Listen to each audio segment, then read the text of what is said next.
أو للخط لي كراما في كل سهر ويوم فيك يا الله مهي بخير آيات جدت لي أبدا فلا تسكري بصف الأمر يا الله.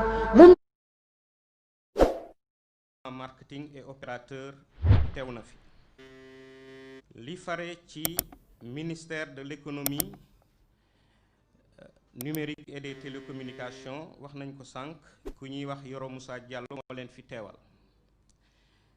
ARTP Lamine Thiam moo fi teewal directeur général bi di Abdouli.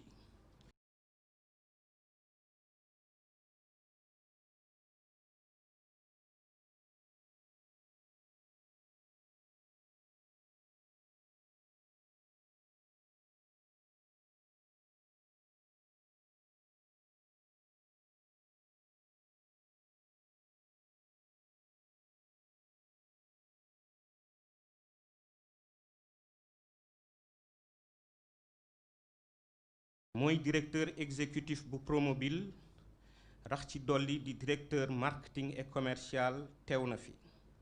Serigne Birama Diop mooy directeur technique CTO bu Promobile teew na fi. Serigne Abdoul Ahad Faye di directeur logistique teew na fi. Serigne Issa Ndiaye di directeur financier teew na fi. Serigne El Manik Soumaré di directeur de la distribution teew na fi. Serigne Ahmadou Ben Bakir Faye di directeur de l'innovation teew na fi.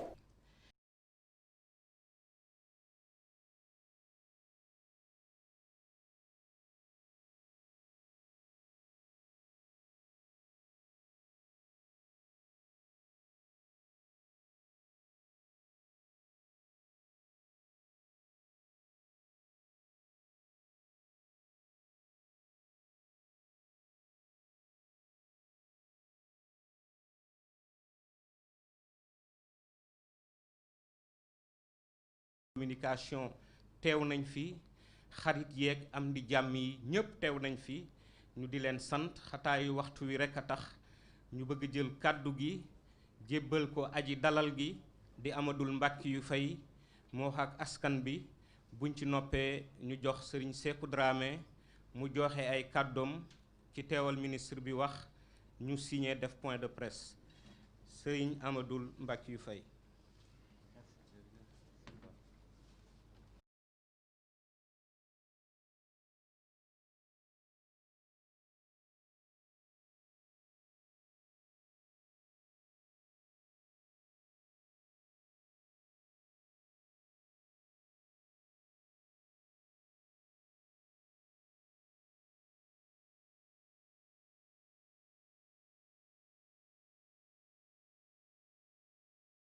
Secrétaire général et des télécoms, Monsieur Moussa Yoro Diallo, Monsieur le directeur général de la Sonatel,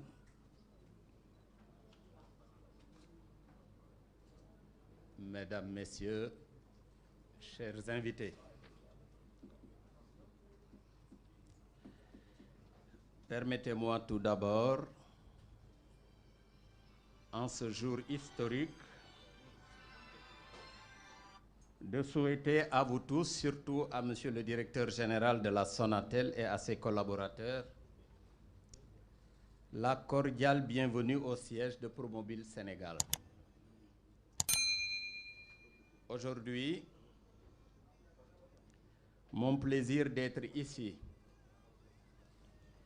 est d'autant plus grand que nous sommes réunis pour un acte d'une importance majeure pour le devenir du Sénégal,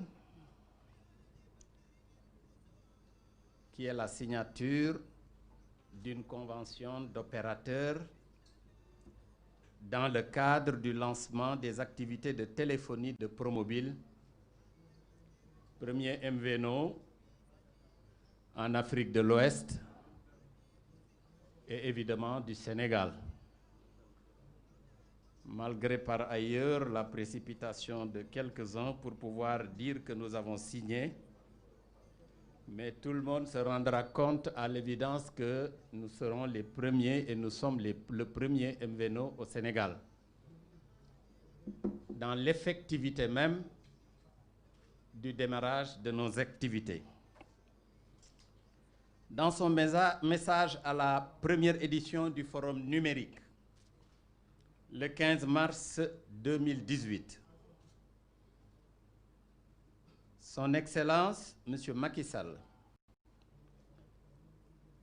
président de la République du Sénégal, disait à propos de la génération des jeunes âgés de 7 à 15 ans ceci.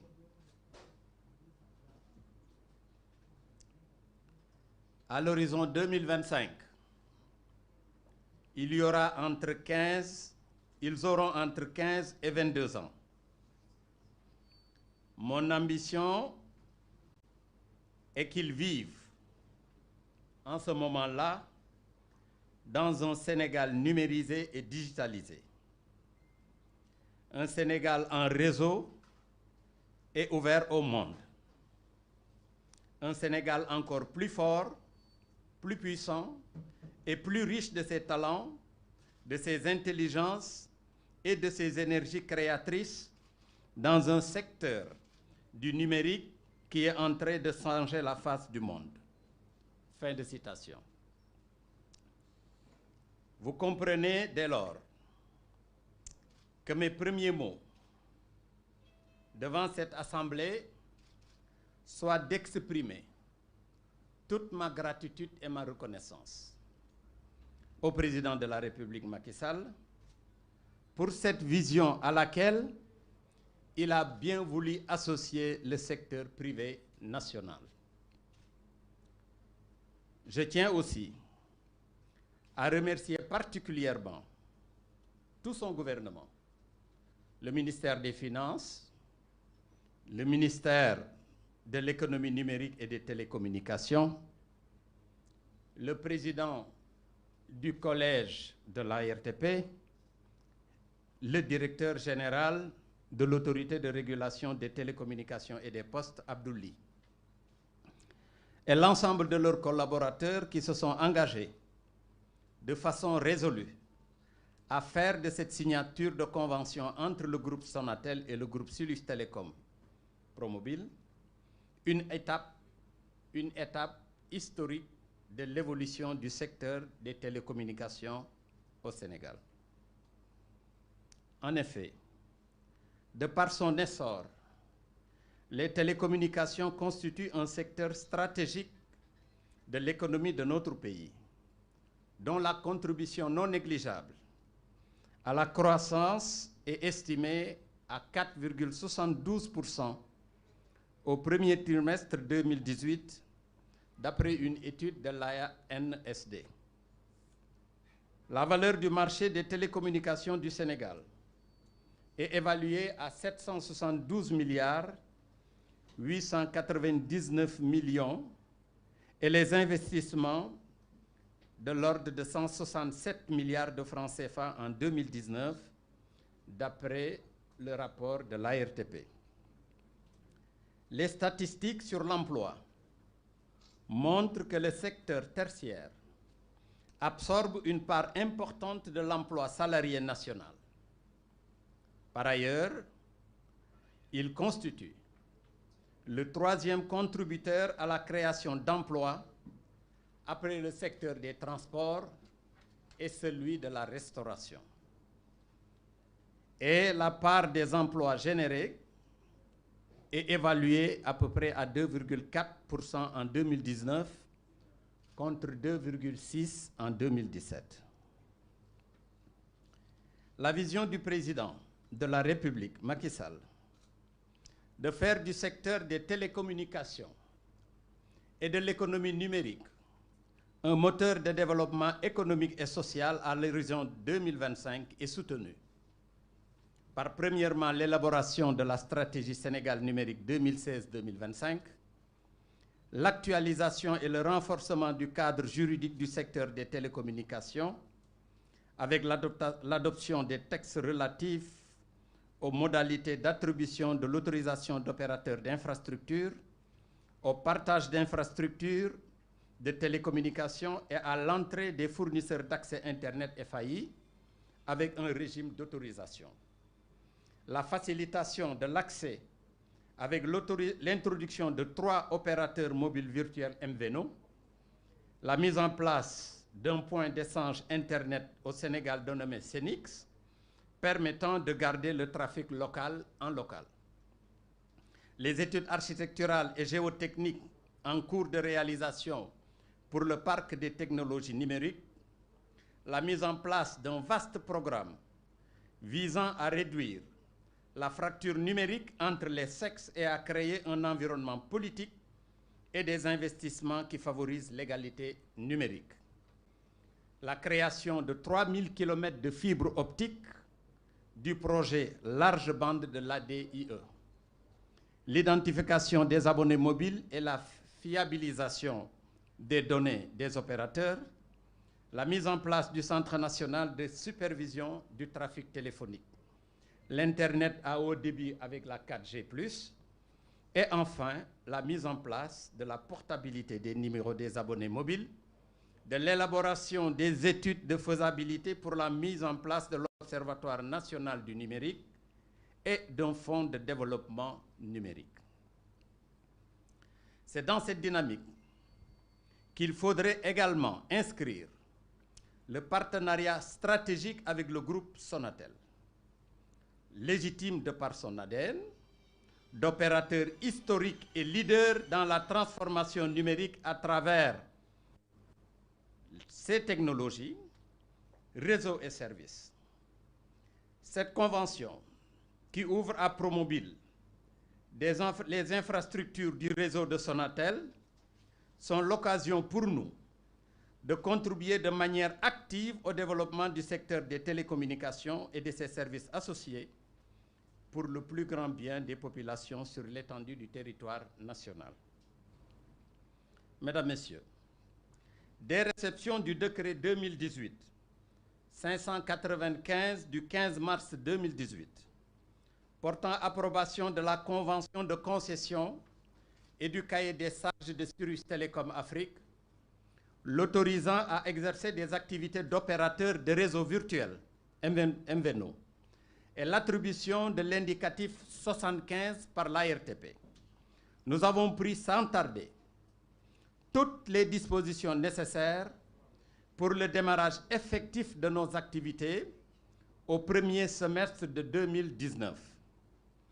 Par le paiement d'abord d'un numéro court, la confection de plus de 3 200 000 cartes de recharge, la confection de 400 000 cartes SIM qu'on appelle les puces, la mise en place d'un réseau de 24 agences, dont celle-ci, à travers tout le pays. Des moyens logistiques, infrastructurels, entre autres, avec un investissement de plusieurs milliards de francs CFA. Mais comme contre toute attente, le partenariat commercial que nous avons noué à l'époque avec l'opérateur Tigo, la marque Tigo, l'opérateur Millicom, devenu entre-temps la marque Free de Saga Afrique Limited, n'a jamais pu obtenir, du fait de nombreuses et déloyales manœuvres dilatoires et des pratiques anticoncurrentielles de leurs nouveaux dirigeants. Ainsi, malgré la saisine des hautes autorités de ce pays et des amendes infligées à cet effet par l'autorité régulatrice, ces derniers n'ont jamais varié dans leur position de défier l'État du Sénégal, causant ainsi un lourd préjudice financier à notre groupe. Sans parler des nombreux responsables de familles mis en chômage technique, qu'on se le tienne pour dit. Tout ne passera pas par perte et profit. Notre groupe entend défendre ses intérêts jusqu'au bout, en vue d'obtenir toutes les réparations que les lois et règlements de ce pays nous permettent. C'est dire donc, sans nul doute, que cette signature de convention d'opérateurs qui nous réunit aujourd'hui ce lundi 31 août 2020 sera pour nous l'occasion de mesurer tout le chemin parcouru, d'en tirer les leçons et de dégager de nouvelles perspectives avec la Sonatel, notre nouveau illustre partenaire, leader dans la sous-région, qui est notre patrimoine national et africain.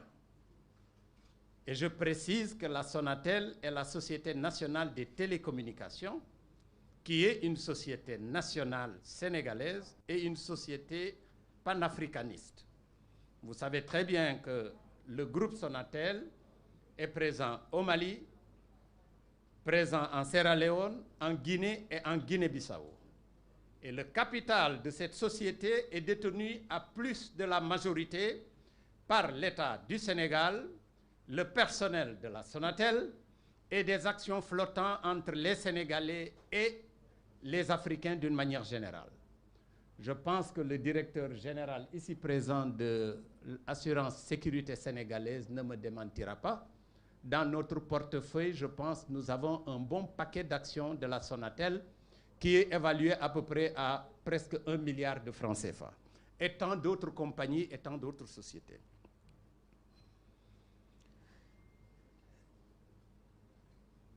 Cette convention permettra à Promobile d'opérer sous sa propre marque commerciale, ses propres numéros et puces téléphoniques, ses propres offres commerciales, Internet, voix et SMS, pour sa propre clientèle, ses propres cartes de recharge et ses propres recharges électroniques communément appelées IPIN. Tous ces produits et services proposés par Promobile seront distribués à travers son propre réseau commercial, ses agences, les promoteurs, les freelancers, les grossistes et demi-grossistes, les boutiques partenaires et les détaillants. L'assistance de la clientèle sera assurée par son propre call center dédié. Aujourd'hui, notre ambition à travers toutes ces réalisations est de mettre à la disposition des populations des produits et services de qualité adaptés aux réalités et besoins des communautés sénégalaises dans leur plus grande diversité. Promobile va prendre soin de leurs attentes. Elle va partager ce qu'elle est, ce qu'elle fait, avec toutes les populations et les différentes entités. Car dans un monde ouvert, où vélocité et pertinence font la différence, les frontières physiques et les lenteurs dans l'échange non seulement constituent des freins au développement, mais représentent aussi des sources de vulnérabilité. Pour rester dans le rythme et anticiper avec justesse dans une compétition nationale et résolument internationale, Promobile se fera le credo de nouvelles logiques relationnelles et de coopération émergente avec tous les partenaires. Par conséquent, dans cette activité multiforme et permanente, la responsabilité de chacun s'engage sur la base du projet partagé. Mesdames et messieurs, plus que jamais, nous avons besoin d'une forte mobilisation de nos équipes pour confronter la bonne dynamique d'innovation au service exclusif des clients, auxquels nous devons garantir une qualité de service aux normes des meilleurs standards internationaux. C'est le moment pour moi de remercier particulièrement tout le personnel de Promobile qui a su rester digne, stoïque, drapé de froid dans des dures périodes traversées par l'entreprise.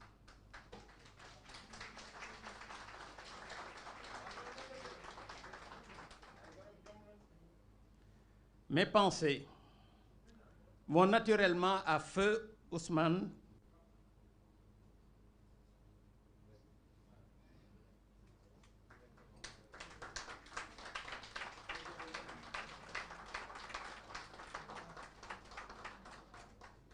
Mes pensées vont naturellement à feu Ousmane Blembay.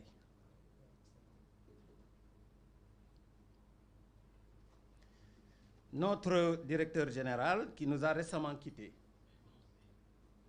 et qui avait mis toute son énergie en vue de ce partenariat.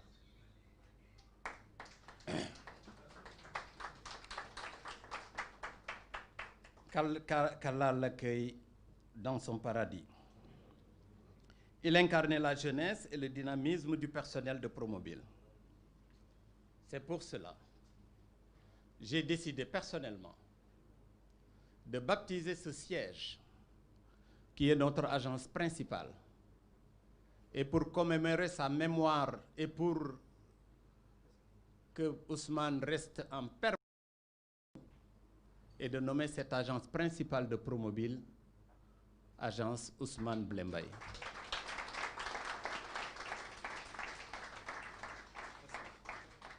Il faut me dévoiler la place.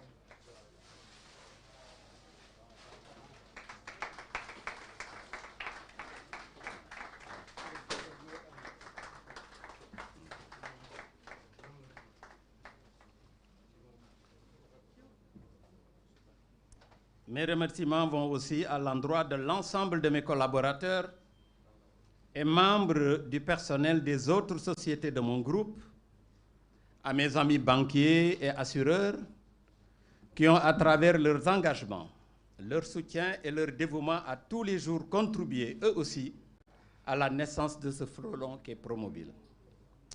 Pour terminer, je voudrais réaffirmer que ces instants sont pour moi un honneur et un privilège de servir encore mon pays, le Sénégal, et au plus haut niveau. J'exprime ma reconnaissance à mon guide spirituel que vous avez tous imaginé, Cheikh Ahmadou Bamba Khadim Rassoul, au Khalife général des Mourides, Cheikh Mountakha Mbacké, à Serigne Mamor Massamba et à ma famille, à mes amis, mes collègues et à toute la population sénégalaise dans toutes ses composantes pour un soutien infaillible. C'est dans le tréfonds culturel, religieux et nos valeurs partagées que Promobil voit puiser toute la force nécessaire pour transcender avec le groupe Sonatel tous les défis. Que la miséricorde du Tout-Puissant se répande sur le Sénégal. Vive Promobil, vive la Sonatel, vive le Sénégal, je vous remercie.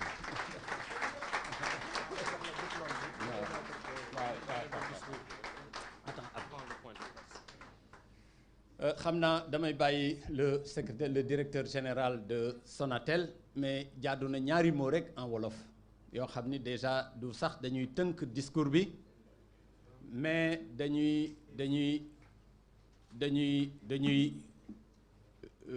gërëm rek di sant yàlla bu baax subhanahu wa taala, di julli ci yonent bi sallallahu alayhi wa sallam, di sant tamit xaadimu rasul suñu yaakaar, di nuyu di sargal di sant kilifa diine yi ne ci réew mi yépp ak fu ñu mën a bokk ak fu ñu mën a nekk, di sant bu baax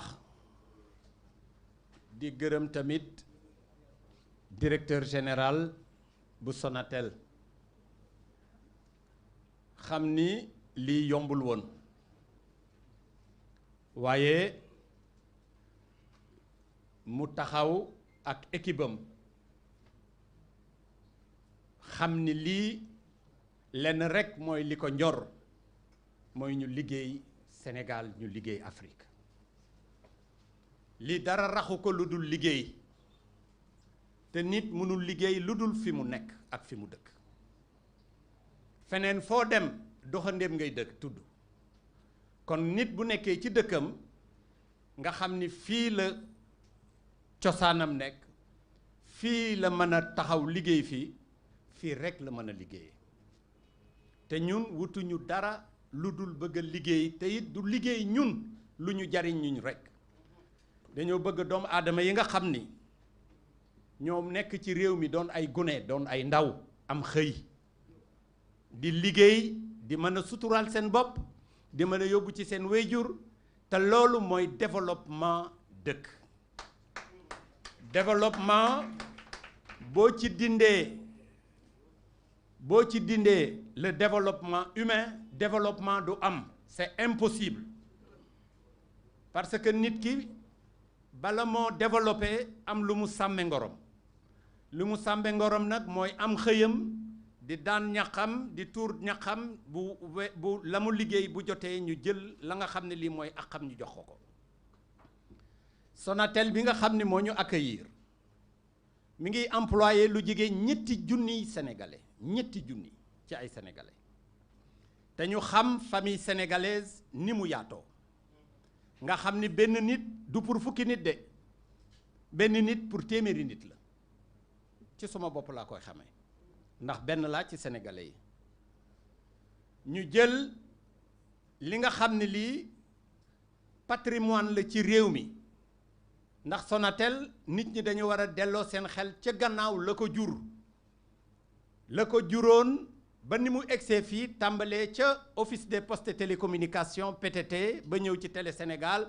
ba ñëw ci nu mu tërati nit ñi dañuy jàpp rek wax Orange marque la mi ngi mel ni Suisse ni mu amee Promobile mais Sonatel c'est une société nationale c'est notre patrimoine à nous ñun ñii ñépp ku ci ne am nga fa dara ndax li nga xam ne lii état bi daf ko ci am muy participation au capital c'est des biens publics qui appartiennent à tous les Sénégalais.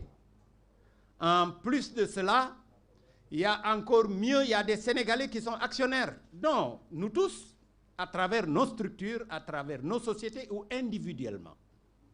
Sans compter le personnel qui détient une bonne part dans le capital.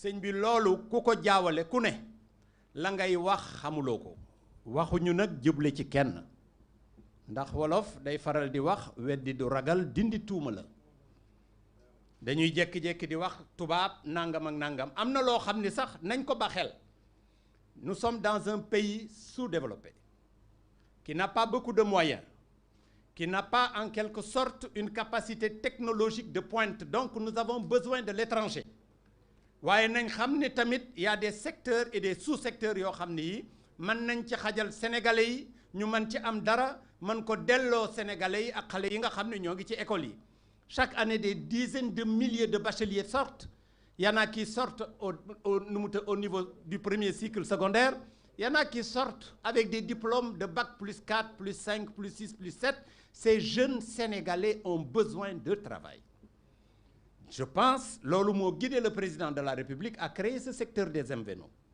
nga xam ni ñun lu mu gàtt-gàtt fii may wax ak yéen waxuma la emploi indirect mais emploi direct nous avons 237 salariés on peut vous le montrer avec des bulletins de salaire et nous contribuons sur la masse salariale nationale kon Sonatel bu ñu ubbeelee buntam ni ñëw leen ñu ànd liggéey la ngeen fay am muy seen wërsëg ngeen jël ko fa du ñu man lu dul remercier leen te wax kuy sénégalais na leen jàppale boo waxee nag day am lu ñu lay jiiñ dañuy defe ni intérêt nangam moo tax wala boo waxee ñu ni nangam dañ koo jox nangam wala demewul noonu nit lu muy wax na ko xool ba pare na ci seet yàlla ak ñi nga xam ne moom la ko yàlla boole muy atiqa garati ba nga xam ne bii man lu ma wax damay ñaan yàlla lépp doon dëgg ndax tàmbale wuñu ak Sonatel état bi dafa lancé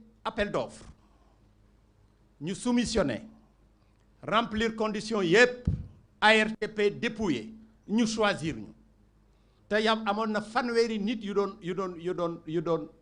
doon postuler actionnaire bi nga xam ne bokk na ci Free sax bokkoon na ci postuler Telium la tuddoon ñu gagné leen ñu choisir ñett dont Promobile ñu fayloo ñu le ticket d'entrée ñu fay ko 300 millions ñu fayloo ñu ay droit parce que numéro boo gis ñu jox ñu ko attribué ñu ko dañ koy fay numéro bi ARTP da nga koy fay numéro bu ne fanweeri dërëm nga koy jëndee bu dee 1 million de numéro mu ne 150 millions bu dee 10 millions di 1 milliard 500 mille numéros ñu fay ko confectionné suñuy lépp ñu d'accord ak ñun entre temps société bi changé ay loxo ñeneen ñëw banque seen loxo ni duñ fi dugg tey duñ fi dugg ëllëg ñu ñàkk lu ëpp 2-3 milliards de francs ça fait 18 mois depuis le mois de mars 2019 ba tey nous payons des salaires à ne rien faire et ça c'est dramatique ñi nga xam ne nag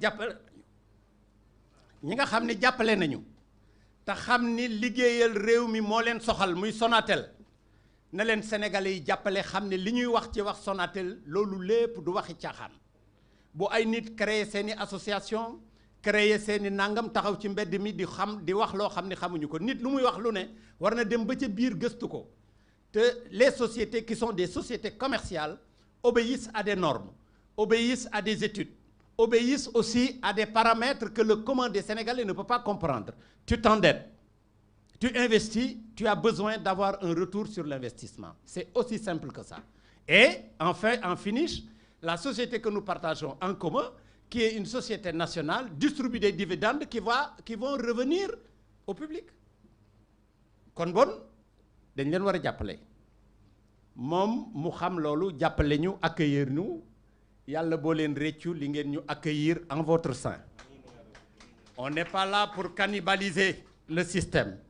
On n'est pas là pour créer des problèmes. Nous ne voulons que travailler, gagner une part du marché des télécoms, essayer d'investir dans d'autres secteurs, aider la jeunesse sénégalaise et de surcroît aider l'État du Sénégal. Voilà la seule et unique raison qui fait que nous sommes rentrés dans le secteur des télécommunications. Kon monsieur le directeur, nous vous remercions. maa ngi sant ñëpp di wax ni di ñaanal encore Ousmane Blé Mbaye mi nga xam ne moo doon suñu directeur te suñu partenariat ak Sonatel ci gémmiñam la jóge ni ma comme ñi bañ nañu nañ dem ñu seeti waa Sonatel mu mel ni dafa yomb fi ñu jaar yëpp on a vu monsieur le directeur Sékou mu ñëw avec une vraiment ouverture d'esprit amabilité xam tamit li nga xam ne lii mooy mission mu accueillir ñu ba tey jii ñuy signer la convention pour être avec eux et opérer avec notre licence MVNO.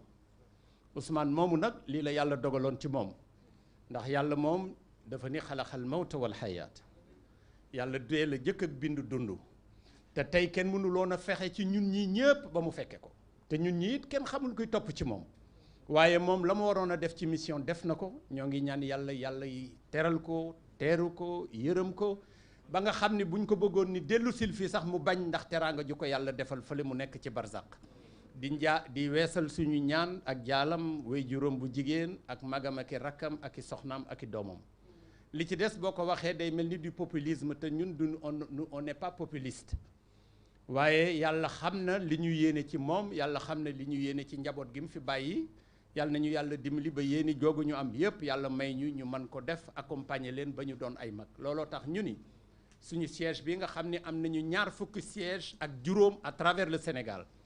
On est à Dakar avec presque 4 sièges. On est à Rufisque, on est à Thiès, on est à Tivaouane, à Louga, à Saint-Louis, à Matam, Ourossogui. Nous sommes à Touba, nous sommes à Ziguinchor, à Kolda, à Kédougou, à Kaolack, à Kaffrine, et à Mbour.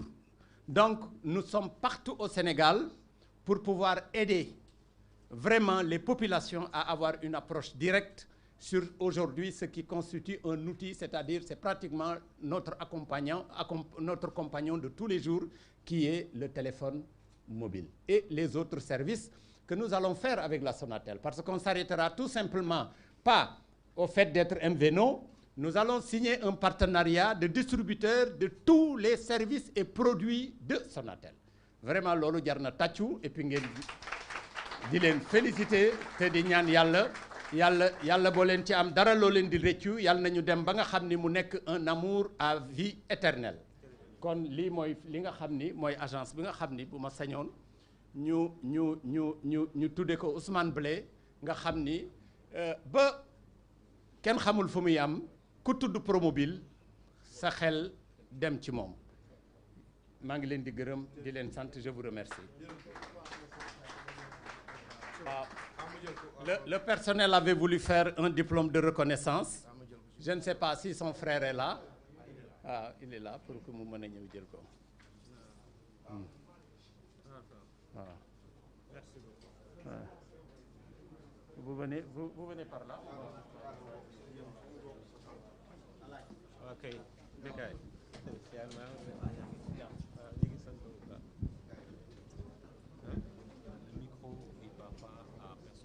le donner directement à ces... Il faut pas une question. Voilà.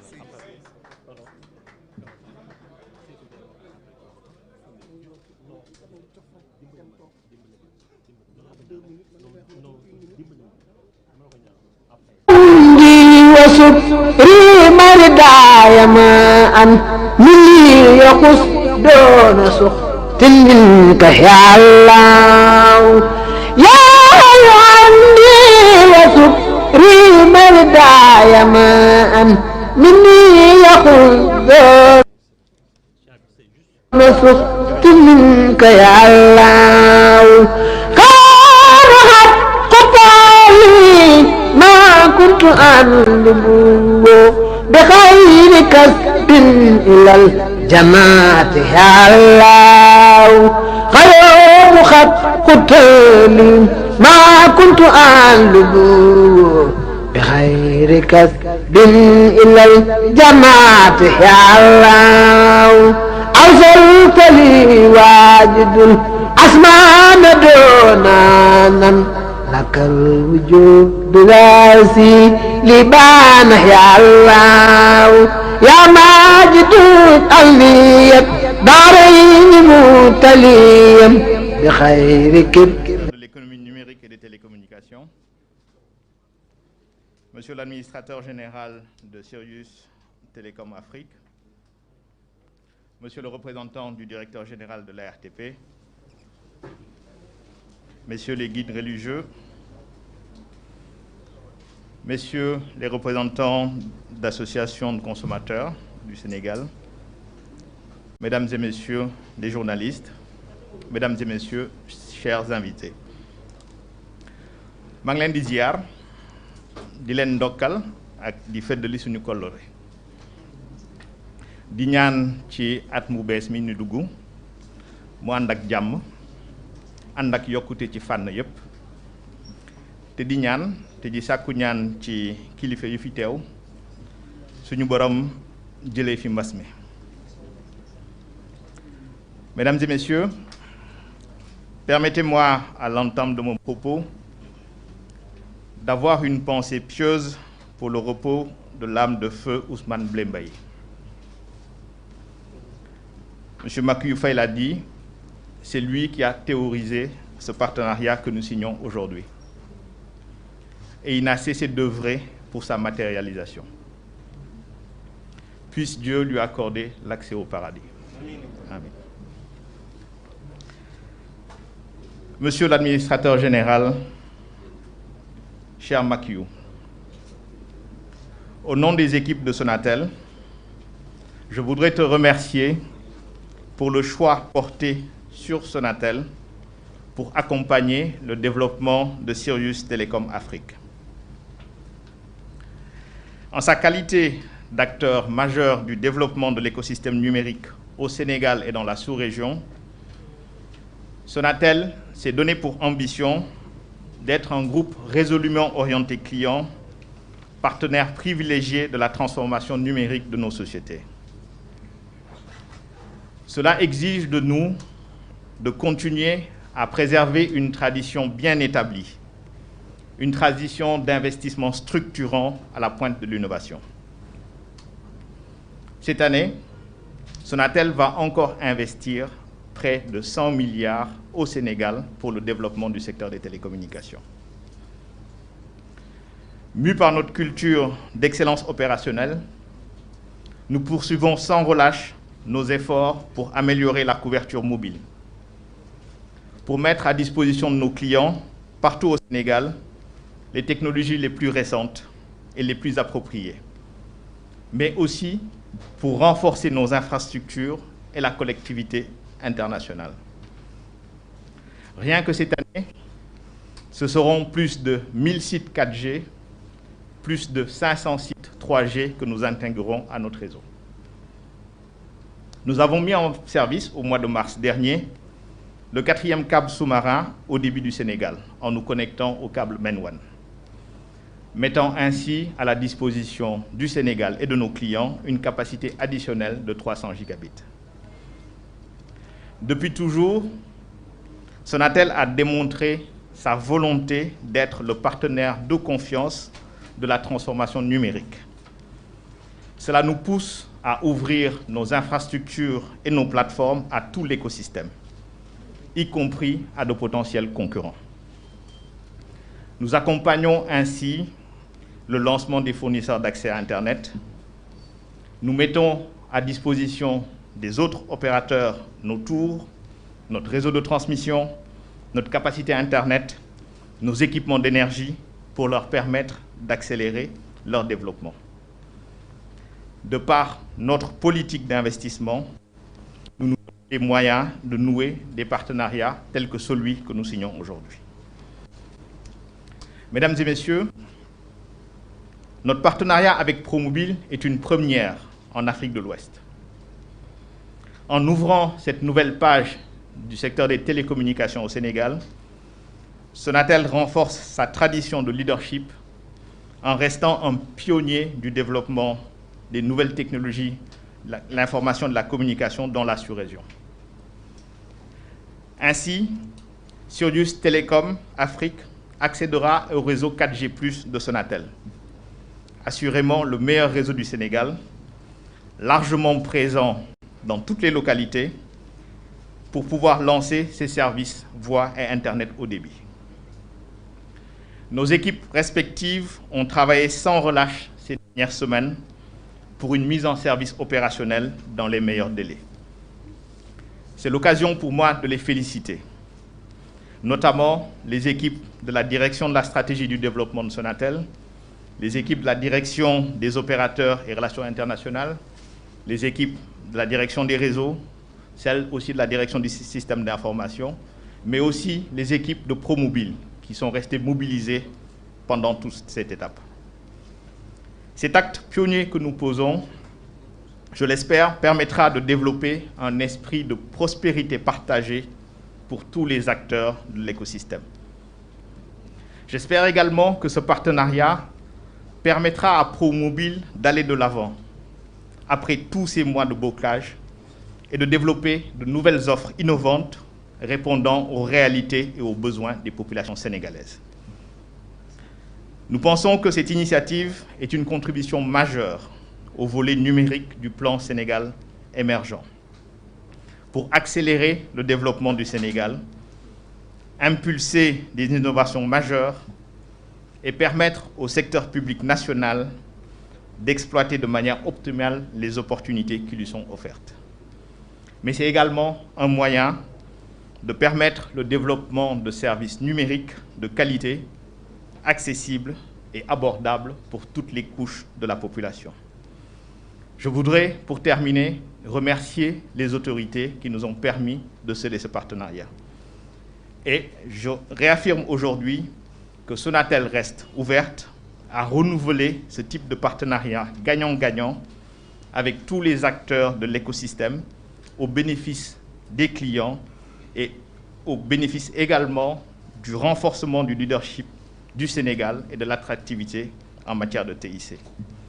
Vive ProMobile, vive Sonatel, vive le Sénégal.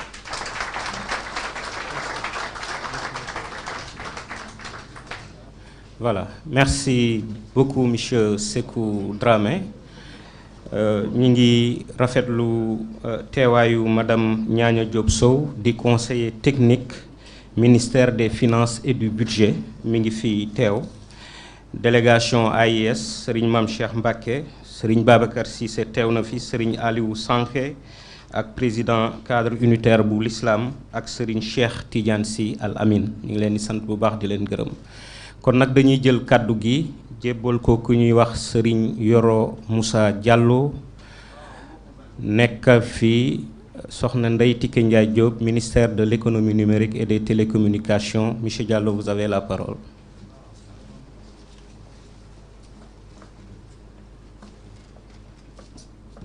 Merci beaucoup.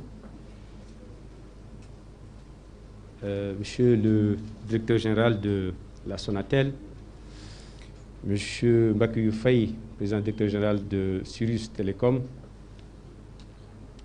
Monsieur le représentant du directeur général de l'ARTP, Monsieur le représentant du président de l'ARTP, chers invités, permettez-moi tout d'abord, au nom de Madame le ministre Ndeye Tické Ndiaye Diop, empêché, de féliciter M. Mbackiyou Faye et le directeur général de la Sonatel, M. Sékou Dramé, pour ce partenariat aujourd'hui entre leurs deux structures. Comme vous le savez, le secteur des télécoms est un secteur très dynamique. C'est un secteur où nous plaçons beaucoup d'espoir. Le chef de l'État l'a dit, dans le cadre de son programme Liggéeyal Ëllëg, programme 535, mais également dans le cadre du PSE. Aujourd'hui également avec la stratégie SN 2025, le secteur du numérique a l'ambition de couvrir, de participer à hauteur de 10% du PIB.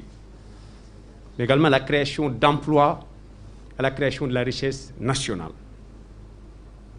Aujourd'hui, c'est véritablement l'explosion des talents au niveau du secteur du numérique, mais également nous saluons tout ce qui se fait pour le développement de ce secteur.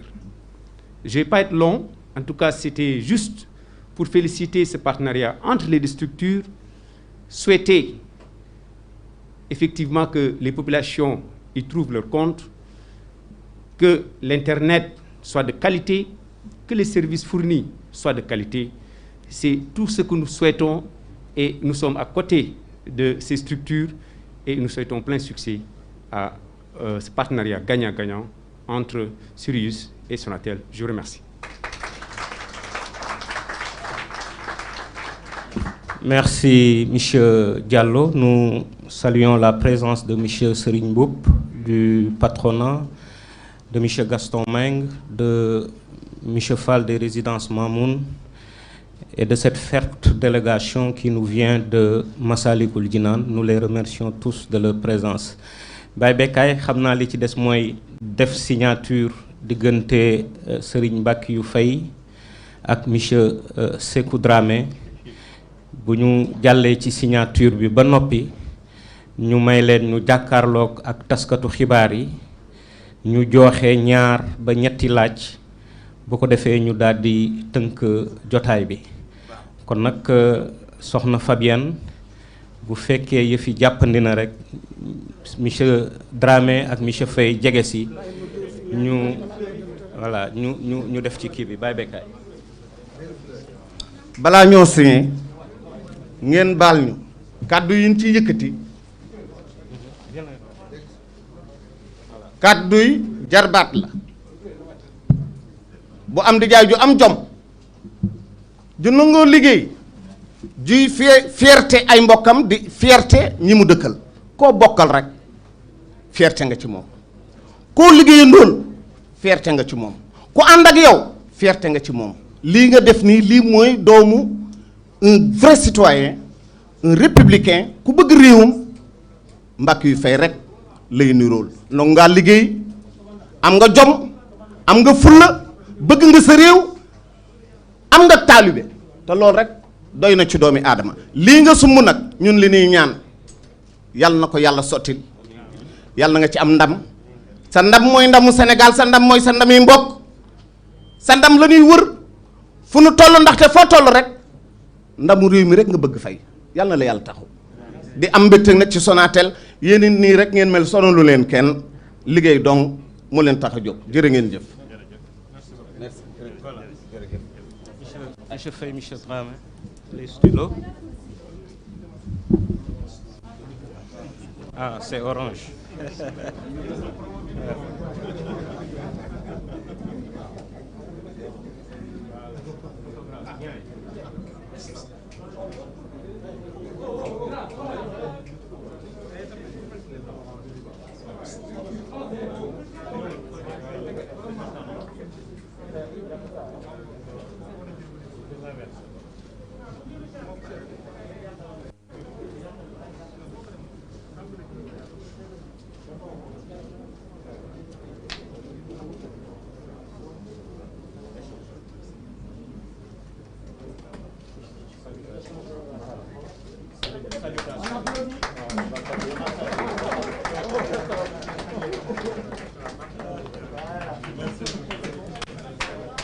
ok jërëjëf monsieur Sékou Dramé jërëjëf monsieur Faye léegi nag xam naa dañuy jublu ci conférence de presse conjoint bi voilà dañuy ñaan nag voilà journalistes yi nekk ci kaw ñu may leen ñu voilà on peut faire des questions à partir de là-bas Djibril Ndaw kon mu géral ñu loolu kon nag ñu bàyyi xel ne y a une partie de la presse écrite mi ngi ci kaw ndax jataay bi moo xat ñu leen di sant ci teewaay bi ak taxawaay bi yëpp di leen sant di sàkku bu ñu amee ay laaj ñu jaare ci Djibril Ndaw ci kaw mën a waxtaan ak monsieur Sékou Dramé ak monsieur Amadou Faye est-ce qu'il y a déjà des journalistes à ce niveau qui veulent poser des questions waaw ñi ngi ci kaw nañ leen may ñu wàcc rek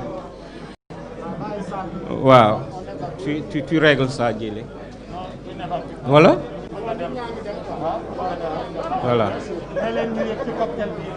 waaw mbokk yi ñu ngi leen di yëgal ne am na cocktail bu am ci kaw ngeen dem ci kaw daal di xéewalu incha allah ñi ngi ñaan ci mbokk yi ngeen dem ci kaw ci cocktail bi bu ko defee ngeen xéewalu ñaari PDG yi fekk si leen ci kaw 3 questions au maximum voilà.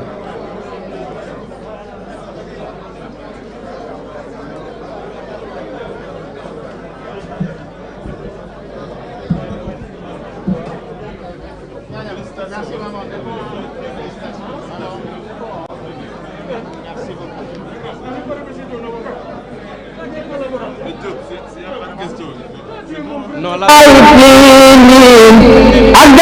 ñu poser leur question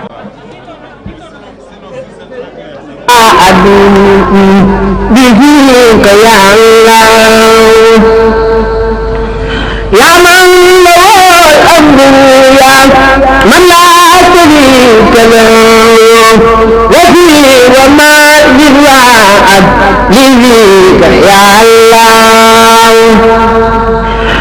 وجاتك اليوم يا رمان منتبيا وفي بما بتوفي دنياك يا الله أجار المياسي أجار رحمتي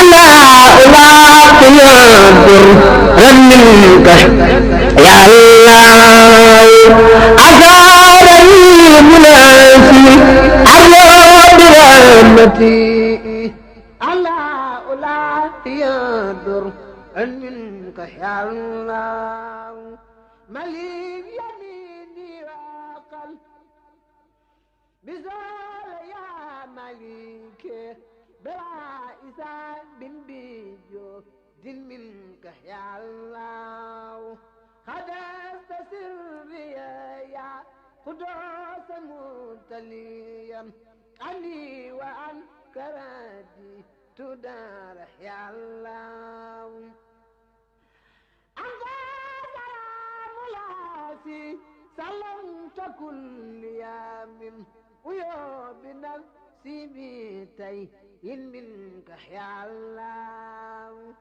أنت سلام لاسي سلمت كل يوم ويوم بنفسي بيتي منك يا الله يا مؤمن في جنة بدر ما كدار وابلي الأمن في الدارين يا الله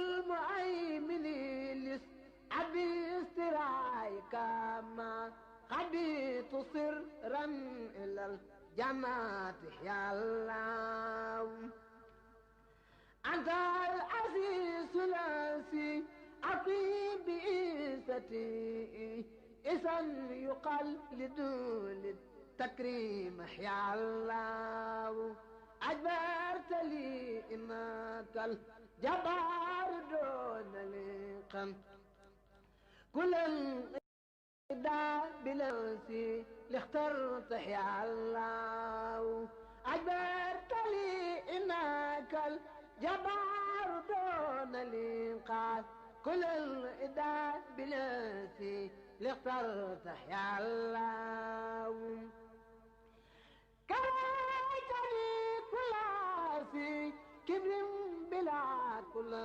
في يا متكبر الكل يا الله يا خالق الخلق لغما أساء أبدا بالبر والسر والرلوان يا الله يا بارع الخلق خذ لنا فدعونا سن وخن لي الأجر للجنات يا الله أنت المساور قل للنبي بسارا وساورا ليادو المكر يا الله غفرت لي كل سن بالغاد أتيت به لزاد سكريا يا رب يا الله غفرت لي كل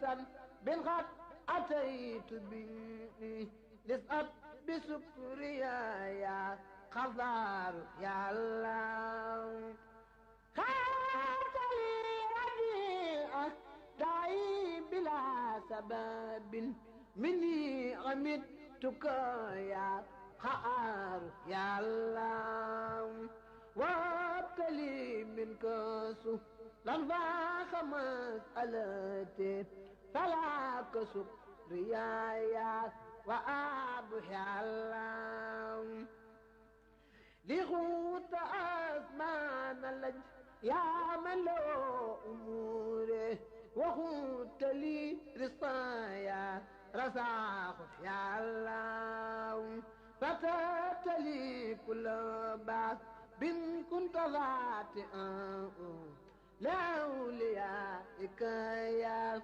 فتاة يا الله علمتني القيبات تعثت منتميئا أتى الأليم لاسي علمت يا الله خبرت يا قابل أسراء وانصرفت لخير نبيك الأدار يا الله بذلك يا باسط الأعمال لي بريدا فاذكر مباستي دارين يا الله بذلك يا باسط الأعمال لي بريدا فاذكر مباستي دارين يا الله قبلت يا قافل الأداء